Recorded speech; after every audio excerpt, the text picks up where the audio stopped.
What is up, guys? Jaden here. Hope everybody's doing good. If you're doing bad before, I hope you're doing better. Hope you guys are constantly looking for solutions to the GERD, LPR problem, the gut issues, all that shit that we're all going through. You guys that are following my channel. Um, Today, I just wanted to make a video, and this one's kind of a little selfish of me, but I'm sure some of you guys will like to hear the message. Today is just about fucking fighting, guys. Just continuing on the path, even though you may have tried 10, 15, 20 different things. Maybe some of you guys have been to all kinds of different doctors like I did. Man, today, my message today, guys, is like, it's fucking rough. It's fucking rough. I know a lot of you guys have reached out to me, and I've had some really good conversations with you. I made a few friends through my videos. Some of you guys that have reached out to me have became my close friends now, actually, and we don't even live in the same state. So thank you for the support. I'm glad some of you guys have reached out to me. It's been really nice talking to you, and finding common ground, because with this condition, it's very confusing. There's a lot of gut issues, reflux, there's different causes for it all. So we might have the same exact symptoms. We might be getting the throat clearing and the sinus issues, the really bad fucking horrible reflux, and it could be two completely different things causing it. But one thing for sure is that we all have the same symptoms.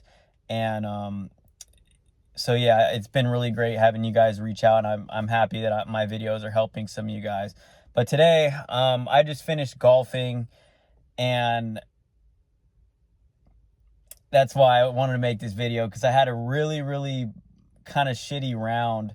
And one of the things I really like about golf is, honestly, like, it's like life. It really is like life. Like, you can have a horrible round, a horrible hole, and you could just turn it all around, or you can turn a really shitty tee shot, like you hit your driver awful, and then you can turn it into a good hole. It's literally, the same way. And that's kind of one of the main reasons why I love this game, why I love golf, because it gets my mind off of thinking about the condition so much and focusing on what I cannot do. And it's a really, really brutal game. And I really like that about it. I like how you have to focus and just lock in and just continue to move forward, even though you might have a bad hole. Listen, I shot bogey pretty much the whole round, toward like the 6th and 7th hole. I had I think a triple bogey. I had a double bogey, and then my score is pretty much not going to be good. And I got to the 9th hole, which is a par 5. And I completely sliced it off the tee, and I was in the trees, all the way in the trees. And there was a tree kind of like, I don't know, like 20 yards in front of me, and the green was off to the right, like 200 yards away or something. And I still want to try to get as close to the green as possible, because it's a par 5. I get my 3-wood, and I'm like, all right, I'm going to try to be like Tiger Woods and slice it around this tree. Slice my 3-wood around the tree, and hopefully it rolls on the green or somewhere close to it. Guys, I fucking took the backswing, hit it. It went way right, not even that far. It hit a tree, and then it rolled down somewhere. I get in my golf cart. I drive and look for it, and it turns out I'm actually like 150 yards in the rough. Pretty thick rough, too. But I have a clear shot at the green. I'm like, all right, cool. I'm going to take my 8-iron. And I know that I've been over swinging, trying to hit too hard, and my contact has been off all day today. And that's a tendency I have, is just trying to hit it too hard, and it costs me good contact when I could have just hit it lighter, and I would have went farther and more accurate. So I get my 8. I'm like, all right, I'm not going to overswing on this. I know my 8-iron can go 150, even in the rough, pins in the middle, and we're a little downwind or upwind. So I get my 8-iron, fucking smooth shot, hit it, lands like 10 feet from the flag on the green. It was really, really good. And then I'm like, I just hit in the trees 3 times or 2 times in a row, landed in thick rough, and then I greened it, and then now it's like, it's a birdie putt. It's crazy. And it kind of made me a little bit emotional as I'm playing. I'm like, man, this is crazy, because this is kind of like how the medical condition has been. It's how my life has been. Like even before recently, when the medical condition, cost me my career, and before that, like, it's always been affecting me since I was a young man. But it's about how you bounce back from it. It's not about that you have it. It's about what you choose to do about it. It's about never giving up. So I went on the green. I missed the putt, of course, but I got a par. So I two putted. It was a tap in par, and it was my first par of the day and my only par of the day, because I only played nine, the front nine. But I felt like it was very interesting that I hit the fairway on multiple occasions off the tee box. I hit my driver pretty far. And the one time I get a tap in par was when I was literally not on the fairway on any other shot. I just went from rough to rough to rough to the green in the hole. So it's just like life. So I just wanted to make this video about that. Like, it's really about just continuously fighting. So what that looks like for me, and it looks different for all of us, right?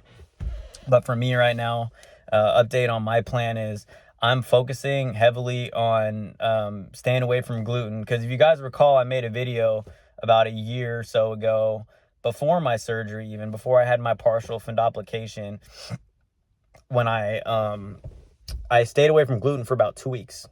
And I wasn't cured, of course, but I did feel quite a bit better. I did feel quite a bit better. And I don't think that's a coincidence. I do have an allergy and intolerance to gluten, but it's not like a major one. It's like pretty moderate, but still. And also with the gut issues, the gut microbiome issues, intestinal permeability, it does tend to cause your allergy and your intolerances to light up like a Christmas tree on panels. So I think for me, it's all about finally addressing the root cause, because I feel like the fundoplication, or the partial fundoplication, for me was not addressing the root cause, because I didn't have horrible reflux every day until I took Accutane when I was 20 years old. I don't think I even talked about this on any of my other videos, but I'm just going to go way back, because this really does require a lot of forethought to address. So when I was 20 years old, I took Accutane, which is like a really, really bad, like the hardest hitting acne medication you can have. Like, you tried everything else and you still have acne, you did that. Because when I was a kid, or teenager, I had acne everywhere. And even into my early adulthood, 18, 19, 20, acne pretty bad. So I don't know why I did it. Maybe I didn't understand the severity of it. I know my family tried to talk me into it and stuff.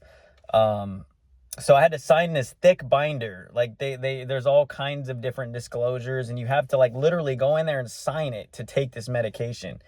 If you're a female, this medication can cause your kid, basically, like, is guaranteed to have severe birth defects. Like, it's no joke. And then I had to get like this liver or kidney, some kind of blood panel on like a weekly or monthly basis while I was on it, just to make sure it wasn't fucking with it. Like, this shit is awful, right? But me being 20 years old and healthy, I don't care. Like, I'm in the gym, I'm gaining weight, I'm looking good, I'm chasing girls, I'm eating whatever the fuck I want without any consequence. This is basically before I had acid reflux on a regular basis. Prior to that, maybe if I ate like a shit ton of candy, like I know when I was a kid, I got it a few times. Like, I'd eat a shit ton of candy and then have chocolate milk and do all this whack, crazy shit. Then maybe I'll have acid reflux, but it was never consistent and it never hurt my stomach.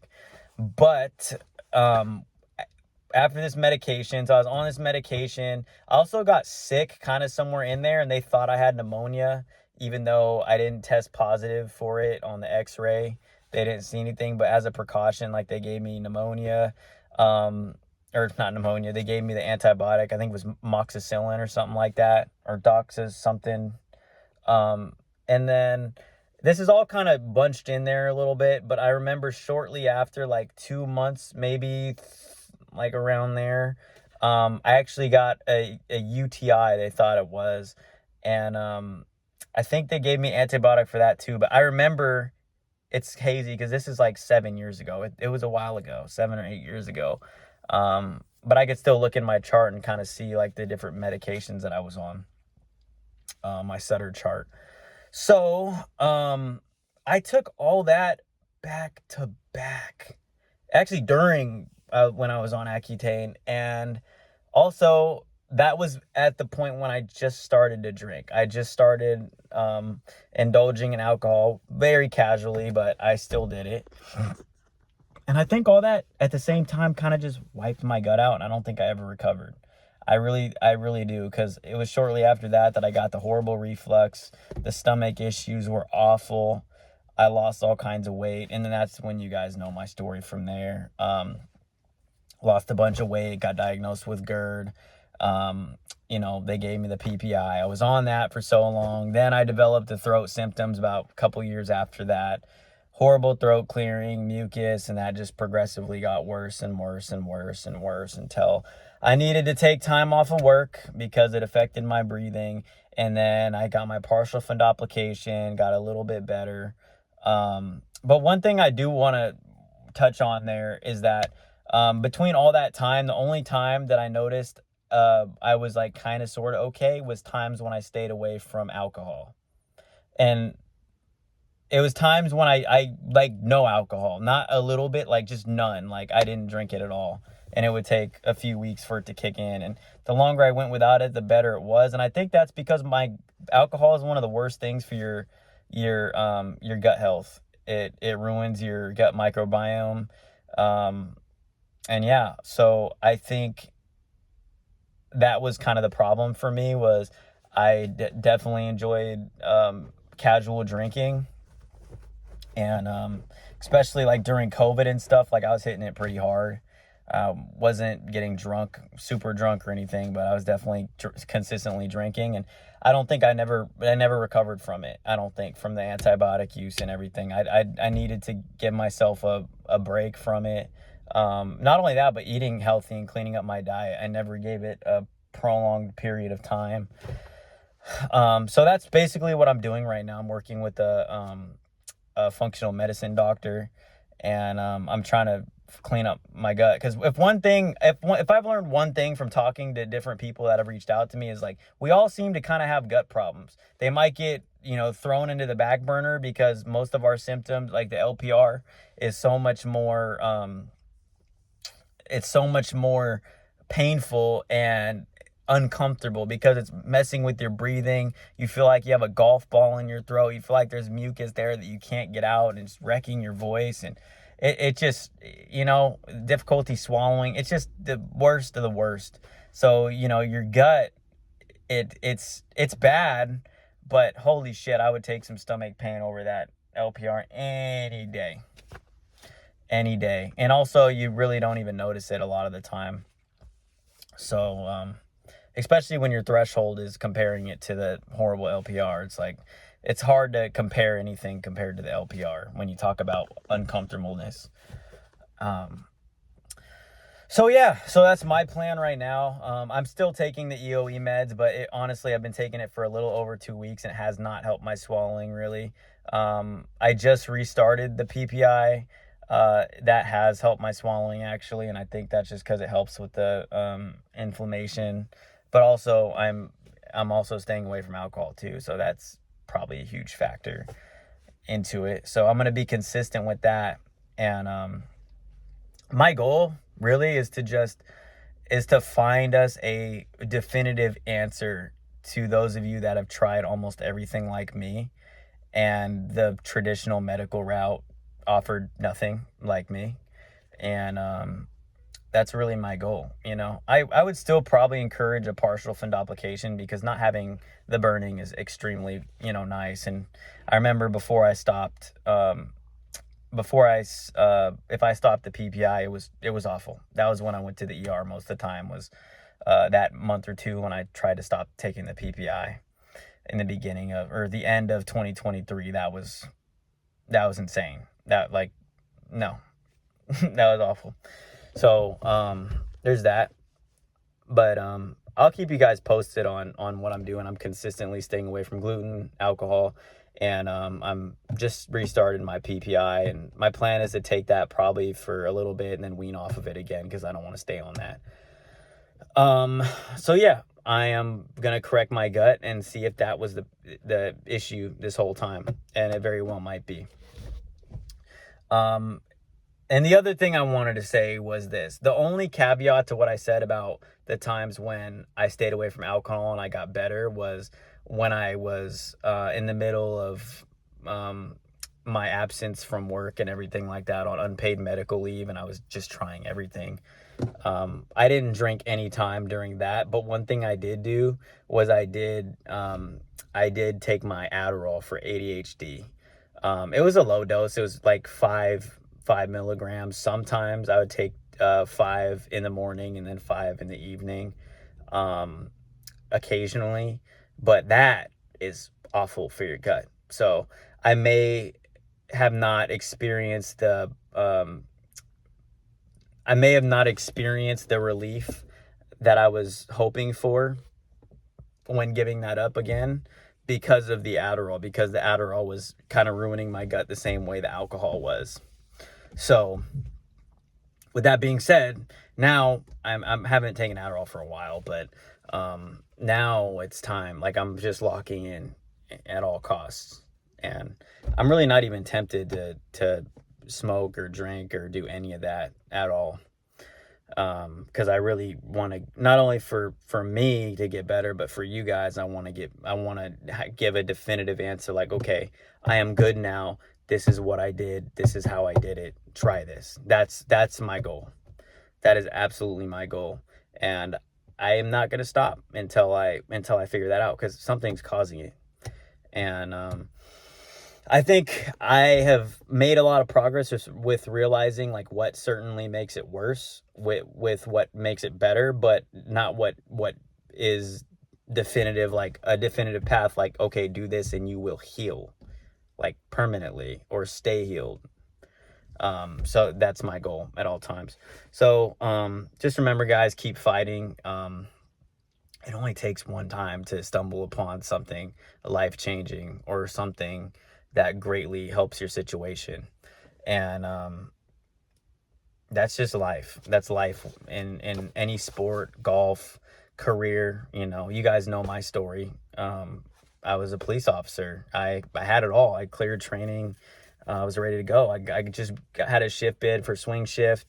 I loved what I did. I really did. And unfortunately, I had to step away from it because of the medical issues. And departments since then have not been kind to me. I have not gotten picked up. Don't know why. But it is what it is. And, I'm going to keep fighting, whether it's for that career, whether it's for whatever career I decide to do. I can be a fucking truck driver, and, whatever I want to do, I'm going to fight for it. I know I can do whatever I put my mind to, and I know you guys can too. Because ultimately it's all about how you do something and who you are, your character, versus what you do. There's so many, it bothers me. I think I mentioned this on another video, but it bothers me how many police officers are doing like horrible shit, and how they got a chance at departments or even second departments sometimes. And there's people like me. It's like, fuck, dude, like, I only stopped working because of medical condition. I can't even get rehired. Like, it fucking sucks. It sucks, guys. But I'm hanging in there. The most important thing is just staying healthy. I think the most important thing I learned in this life, and something, if I was in a parallel universe and I just never got sick and I was just healthy throughout my 20s, and I was still an officer and I never lost my career, I think I wouldn't have known how important it is to be healthy. I wouldn't value life as much as I do now. Because even though I'm not perfect now, I just went through so much. And I know you guys have too. I know you guys know what I'm talking about. Some of you guys. But I don't think I would be as appreciative toward health and life in general, especially when the few weeks that I was good after surgery. I mean, shit, even days like today when I can go golf, like it feels so good. It feels so good. And I don't think that in a parallel universe, I don't think if I never would have got this illness, I would appreciate nature and life as much as I've come to. People, good people, I wouldn't appreciate them as much as I've come to. So that's it for me, guys. I'll keep you posted. Like I said, I'm going to do everything I can to give you guys a definitive answer, so we can get back to our lives, and the sky's the limit from there. All right, if you guys have any questions, you know the drill. Just reach out to me. I'll respond. Catch you guys later.